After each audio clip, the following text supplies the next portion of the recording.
Assalamualaikum warahmatullahi wabarakatuh. Alhamdulillahirabbil alamin wassalatu wassalamu ala asyrafil anbiya'i wal mursalin nabiyina Muhammad wa ala alihi wa ashabihi ajma'in. Amma ba'd. Ma'asyiral muslimin, jemaah sekalian yang dirahmati dan diberkahi Allah Subhanahu wa taala. Alhamdulillah wa syukurillah ala ni'amillah. Menyingkat waktu karena sempit waktunya, kita masih melanjutkan pembahasan kita hadis yang ketujuh dari Arba'in Nawawiyah. An Abi Ruqayyah bin Aus Ad-Dari radhiyallahu anna Nabiy sallallahu alaihi wasallam qala. Dari Abi Ruqayyah bin Aus Ad-Dari, semoga Allah meridhoinya, sesungguhnya Nabi sallallahu alaihi wasallam bersabda, ad-dinun nasihat, agama itu nasihat. Qulna, kami bertanya, liman ya Rasulullah, untuk siapa ya Rasulullah? Qala Rasulullah sallallahu alaihi wasallam menjawab, illahi, untuk Allah, wali kitabihi, dan untuk kitabnya. Yang dimaksud di sini adalah Al-Quran, wali rasulihi, dan untuk rasulnya. Yang dimaksud adalah Rasul Muhammad SAW. Wali a'immatil muslimin, dan untuk pemimpin kaum muslimin, wa amatihim, dan untuk seluruh kaum muslimin pada umumnya. Hadis riwayat Imam Muslim. Jemaah sekalian, kemarin kita sudah sampai pada wali rasulihi, sekarang wali a'immatil muslimin. Tentu saja makna nasihat sebagaimana sudah kita bahas di awal, tidak seperti nasihat dalam bahasa kita. Jadi apa yang mesti kita lakukan dalam ajaran Islam terhadap pemimpin kaum muslimin. Pemimpin kaum muslimin secara garis besar ini dibagi dua, sebagaimana Ibnu Katsir menafsirkan dalam firman Allah Subhanahu wa taala, ya ayyuhalladzina amanu atiiullaha wa atiiur rasul wa ulil amri minkum. Wahai orang-orang beriman, taatlah kepada Allah dan taatlah kepada Rasul dan kepada ulil amri.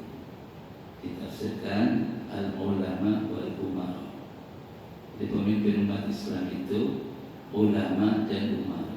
Dulu zaman Khulafaur Rasyidin, sifat ini menyatu. Khulafaur Rasyidin itu ya ulama ya umara, karena itu ideal sekali. Jadi dua sifat ini menyatu dalam satu pribadi. Hari ini yang sulit kita temukan. Di kebanyakan umara ya bukan ulama, dan kebanyakan ulama bukan umara hari ini. Dahulu salah satu akhlak ulama itu tidak mengetuk pintu umara, tidak datang kepada umara, tetapi umara yang datang kepada ulama. Ini juga sekarang akhlak ini sudah berubah. Nah, yang dimaksud kepemimpinan ulama itu adalah kepemimpinan dalam soal memahami dan melaksanakan ajaran Islam. Maka rujukannya ya ulama. Makanya al-ulama warasatul anbiya. Ulama itu pewaris para nabi. Nah, dalam hal mengurus kehidupan, muamalah duniawi, pemerintahan, ini disebut umar. Dua-duanya tidak boleh kosong dari kaum muslimin. Kepemimpinan tidak boleh kosong dari umat Islam ini. Karena peran kepemimpinan itu dikaitkan kepada taat kita kepada Allah dan Rasul-Nya. Jadi mentaati pemimpin itu kaitannya dengan mentaati Allah dan Rasul-Nya, karena itu disyariatkan. Sehingga dalam ayat tadi menarik dalam pendekatan tafsir atiullah wa atiur rasul, giliran ulil amri kalimat ati'u tidak disebutkan lagi. Apa artinya? Kita taat kepada ulul amri ketika mereka taat kepada Allah dan Rasulnya. Kita taat kepada ulul amri dalam rangka taat kepada Allah dan Rasul. Maka ada hadis menyebutkan la ta'ata li makhluqin fi maksiatillah.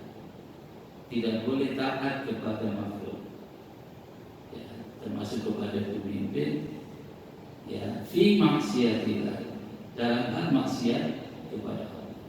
Tetapi ketika pemimpin itu taat kepada Allah dan Rasulnya, maka kaum muslimin wajib mentaatinya. Bukan sekedar sunnah, tapi wajib mentaatinya karena diperintah. Ya. Nah, kepemimpinan ini ada levelnya. Yang tertinggi disebut imamatul ummah. Hari ini kita tidak punya. Kita diuji oleh Allah Subhanahu wa taala Islam. Hari ini kita tidak punya imamatul ummah.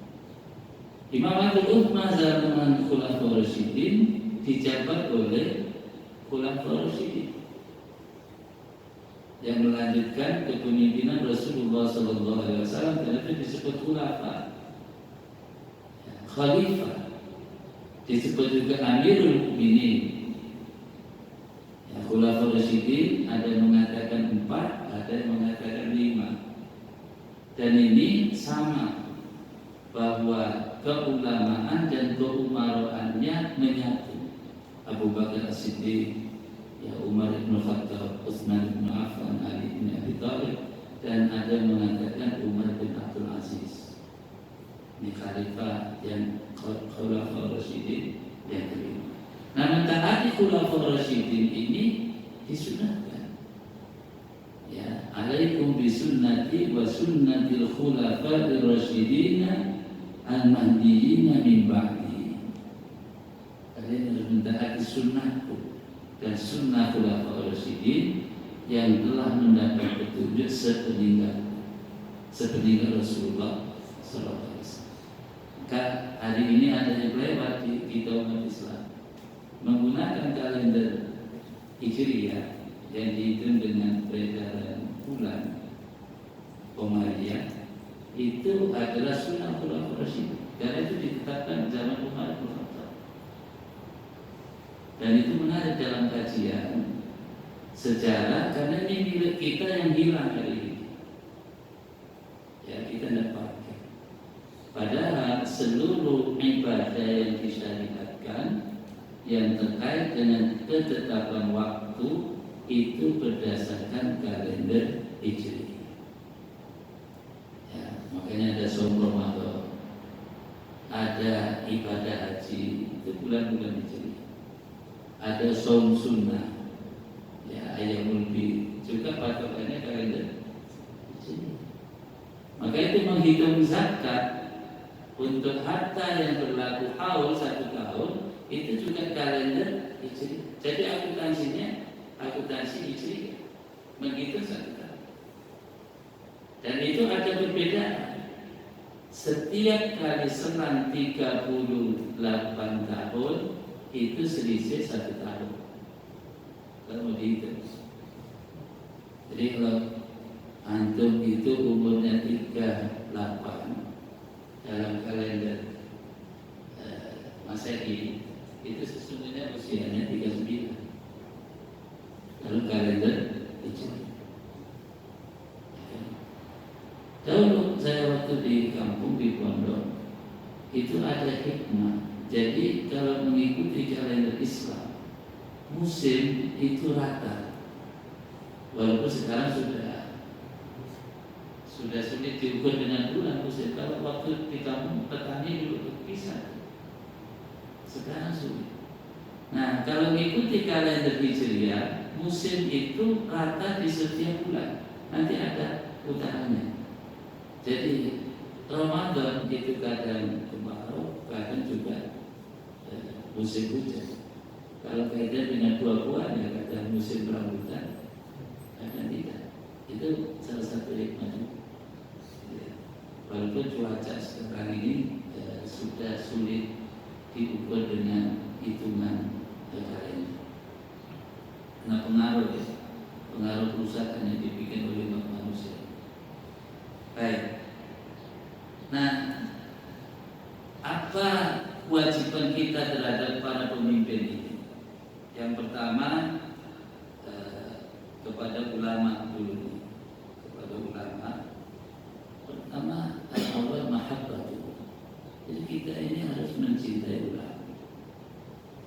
Tentu ulama yang benar. Karena itu ada yang membagi ulama jadi dua. Ada ulama usul, ada ulama ul-akhirah. Ulama yang su. Ya, zahirnya memang berdakwah, tapi sesungguhnya tidak. Dari akhlak tidak menjadi qudwah. Dalam ibadah tidak menjadi qudwah. Ya, karena ini label ini kan tergantung siapa yang menyematkan label itu. Kayak panggilan ustadz itu. Ustadz itu kalau dalam bahasa Arab aslinya al-ustadz itu guru besar, profesor. Di jenjang akademik, ya profesor itu al-ustadz. Nah di kita ustadz ini tergantung. Di kampung yang jadi imam ya ustadz. Yang penting bisa jadi imam. Di tempat lain yang sudah paham kafah asyari, ilmu syar'i nggak dipanggil ustadz juga, karena memang nggak biasa di sini. Jadi panggilan ustadz itu masing-masing daerah juga beda-beda. Nah, kriterianya tidak. Tapi kalau kriteria akademik, ustadz itu guru besar. Di kita kriterianya tidak ada. Tergantung masyarakat menyematkan panggilan itu.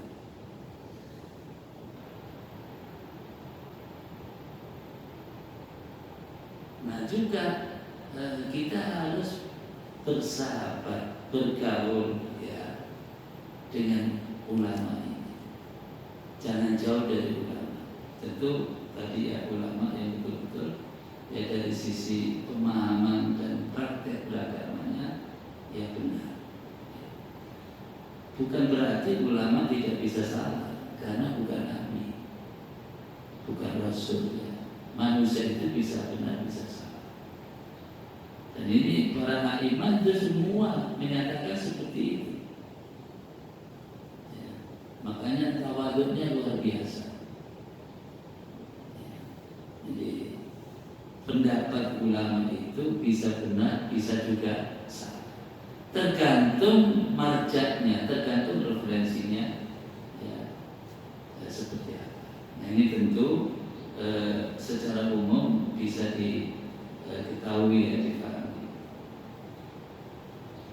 Yang kedua, ma'unatuhum wa musa'adatuhum fi bayanil haq. Kita sebagai kaum muslimin harus membantu para ulama untuk menjelaskan kebenaran.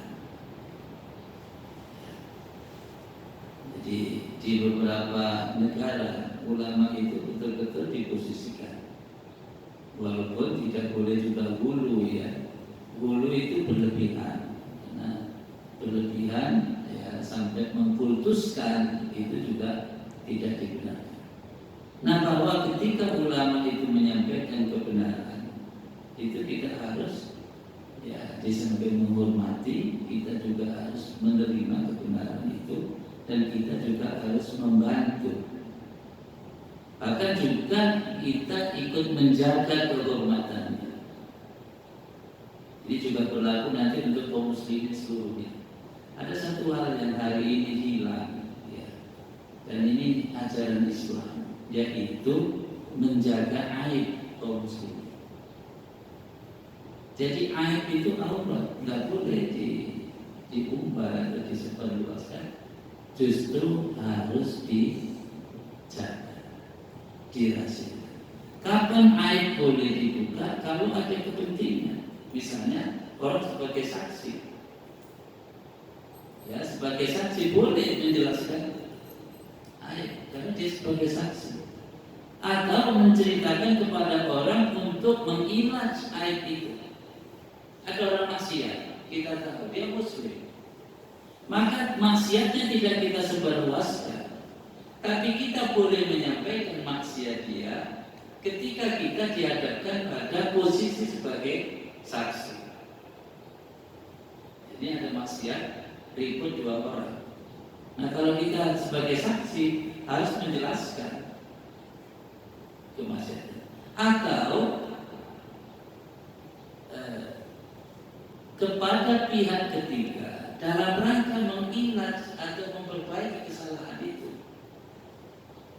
Jadi ada orang itu yang nggak bisa negur, tapi pinjam tangan, nyampaikan ke orang lain yang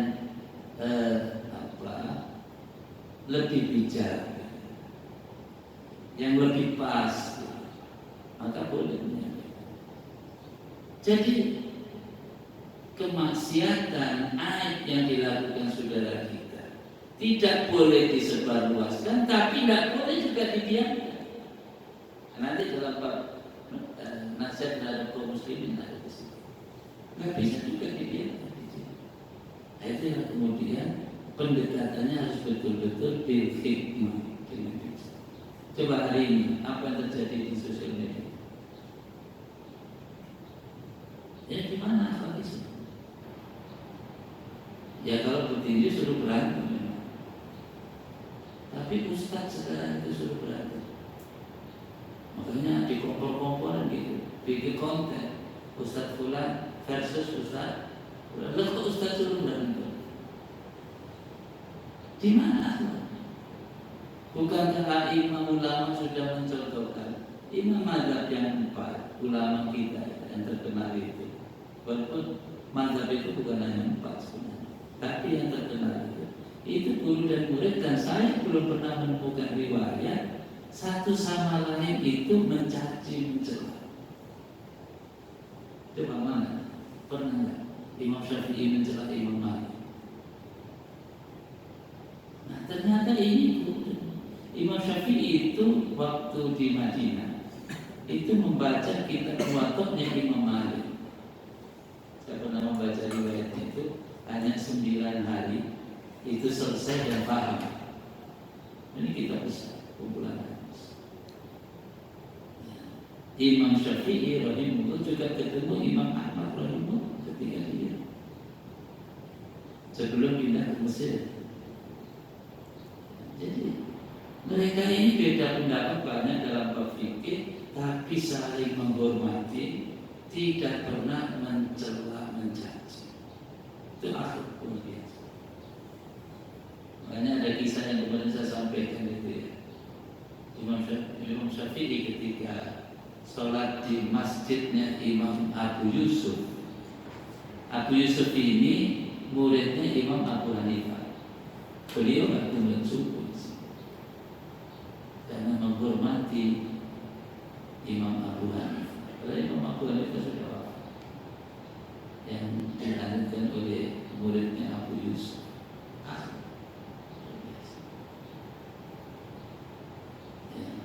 Jadi khilafiyah hadis ini dijadikan sebagai konten caci maki. Dulu ini ilmu semuanya. Jadi para ulama berpendapat itu dengan ilmu.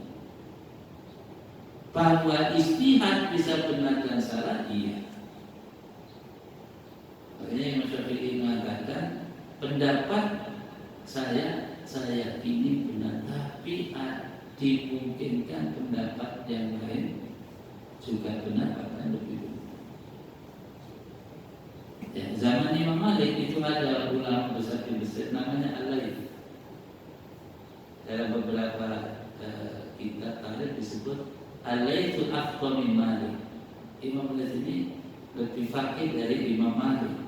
Tapi karena pendapat-pendapatnya tidak dilanjutkan oleh murid-muridnya, kemudian tidak ada benarnya. Tapi dalam kitab-kitab fikih pendapat Al-Layth ini banyak dinukil. Ini harus dengan hikmah dan dengan bijak. Nah, kalau ada pemimpin ulama ya yang salah, bagaimana? Kan mungkin orang salah. Maka cara menasehatinya ada tahapan. Harus tetap menghormati karena ilmunya. Tetap menghormati karena ilmu dan amanah. Tetapi kesalahannya tidak boleh dengan cara yang bijak. Ya, dengan nasihat. Ini bisa lisan, bisa tulisan. Kalau kita nggak mampu bisa tadi orang lain, ya kita jadi orang lain. Saya punya pengalaman kecil. Jadi dulu di pesantren saya di Gresik, saya menemukan ada hal yang kurang pas dari kiai saya. Tapi kita ini santri kan nggak bisa tiba-tiba terus. Nah, saya ingat dulu ada orang menggunakan cara menghadiahi kita. Yang isi kitab itu nasihat untuk kesalahan yang dilakukan. Betul, saya belikan kitab, saya hadiahkan kitab. Kata teman-teman, alhamdulillah ada perubahan. Dan itu cara. Tetapi nggak boleh kemudian karena mengkultuskan seolah-olah ulama itu nggak bisa salah. Nggak. Kalau kita tahu salah, ya itu mungkin. Tapi caranya harus baik. Nggak boleh kemudian ketika kita menemukan kesalahan lalu kita hilang rasa hormat itu. Dari buku-buku akhlak itu, kita ini kenapa harus selalu menghormati orang? Karena sikap tawadhu memposisikan diri. Kalau kita ketemu orang alim, kita harus hormat karena Allah beri ilmu kepada kita, belum dikasih. Ya, kepada orang bodoh kita masih hormat. Kenapa? Kalau dia salah karena kebodohan. Kalau kita salah karena ilmu, itu lebih berat. Karena kita punya ilmu. Jadi masih menyisakan ruang itu. Kita ketemu anak kecil, kita kenapa masih hormat? Karena dosa kita lebih banyak dari dia. Dan kita hidup lebih lama dari dia. Ketemu orang tua kita hormat. Kenapa? Amal dia lebih banyak dari amal. Boleh jadi. Artinya husnudzonnya itu diberikan ruang. Diberikan ruang. Apalagi ada alim orang. Tetapi tadi ulama itu bisa juga salah. Makanya ada cerita-cerita banyak sekali. Zalahnya atau zalamnya. Itu sebabnya kita juga tidak boleh melebihi batas sampai mengkultuskan. Ya, sampai mengkultus. Seolah-olah kalau bukan dia. Misalnya begini, ya kita berbeda dengan Imam Syafi'i dengan pendapatnya, itu tidak boleh mengurangi hormat kita kepada Imam Syafi'i. Demikian juga kepada Imam Ahmad. Kalau kita beramal fikih ini tidak sama dengan istiadat beliau, tidak boleh kemudian mengurangi ikhtiram kita kepada dia. So, karena ilmu kita dibandingkan dengan ilmu mereka, amal kita dengan amal mereka jauh. Makanya tetap harus adab ini dikedepankan.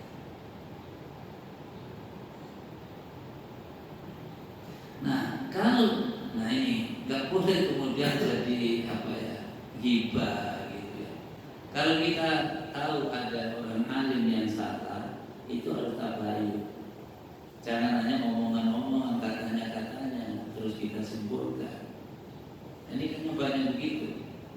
Gerombol-gerombol gitu, kalau udah nggak suka sama orang itu pakai kacamata hitam, nggak boleh, sisakan. Ya, karena kita juga harus objektif juga, harus insaf melihat orang itu. Jadi nggak boleh ada orang yang salah kemudian gelap semua, nggak boleh. Karena nanti di pengadilan Allah juga nggak begitu. Amal baik itu sekecil apapun akan diberi balasan. Seperti juga amal salah itu sekecil apapun juga diberi balasan. Lalu Allah saja terhadap hambanya itu memberikan balasan amal baik. Nah, ketika kita menemukan orang alim yang salah, jangan kemudian kita pakai kacamata kuda, seolah-olah nggak ada benernya sama sekali. Itu kan objektif.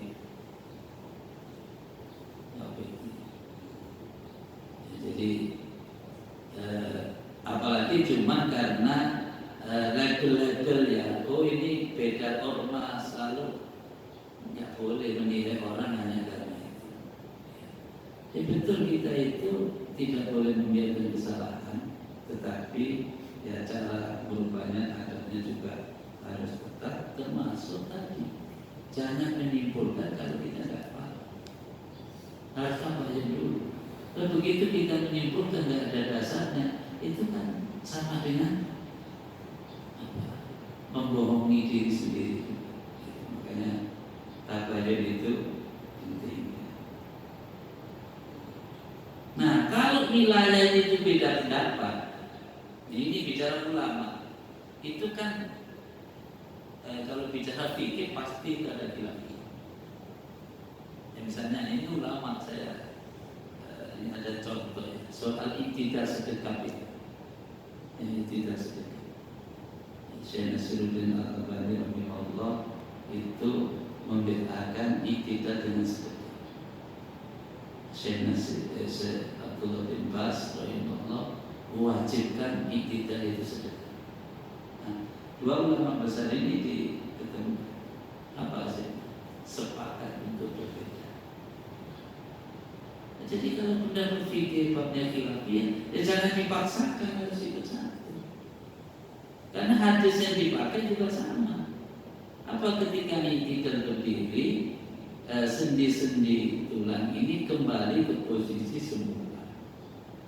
Bagi yang mengatakan sedekah, posisi semula itu sebelum rukuk, maka ketika orang sholat sebelum rukuk itu sedekah. Ditambah dalam sholat dalam posisi berdiri itu selalu sedekah. Misalnya sholat jenazah, itu kan nggak ada rukuk, nggak ada sujud, itu sedekah. Kata Syekh Nasiruddin Al-Albani, kembali ke tempat semula itu posisi sebelum takbiratul ihram. Nah, posisi sebelum takbiratul ihram itu irsal. Irsal itu begini, nggak sedekah. Hadisnya sama yang dipakai. Memahami itulah khilafiyah. Dan khilafiyah ini kekayaan umat Islam, syariat Islam, bukan kelemahannya. Ya, saya pernah membaca bab meminang. Itu khilafiyah ulama itu seru, menghibah. Apa yang boleh dilihat kalau kita khibah? Ini sudah pernah khibah semua ya, kalau saya diulang. Tapi ada pendapat yang itu ya, Habibul Ekstrim itu pendapatnya Imam Ibnu Hazm, itu boleh melihat apa saja kecuali itu, kecuali tadi.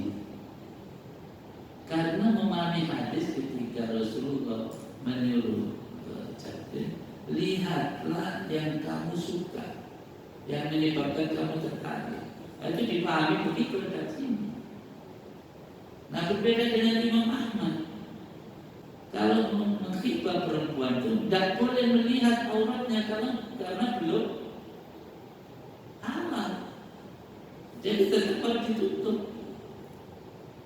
Nah, Imam Syafi'i jalan tengah di situ. Boleh melihat muka dan telapak tangan. Muka itu simbol kecantikan, telapak tangan itu simbol kesuburan. Kalau dalam mazhab Hanafi itu ditambah boleh melihat kaki. Nggak tahu itu hilangnya. Tapi ini perbedaan. Dulu waktu antum khitbah itu meminang itu apa dilihat. Tapi jangan nyesel kalau dengan pendapatnya bahas. Dan ini fikih. Dulu apa yang dilihat? Itu fikih. Biasa semua.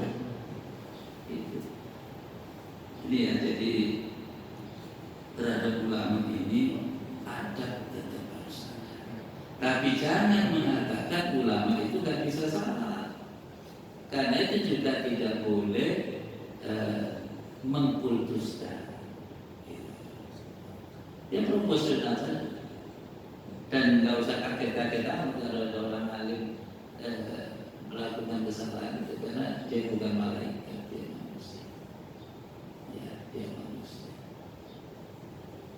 Makanya dulu ada kelakar ya. Kenapa ulama itu semuanya nyuruh kita banyak istighfar dan taubat? Kenapa orang itu banyak taubat dan istighfar? Karena banyak salah. Bahkan ada salah itu yang nggak kita sadari, sehingga doanya itu wa nastaghfiruka lima lana.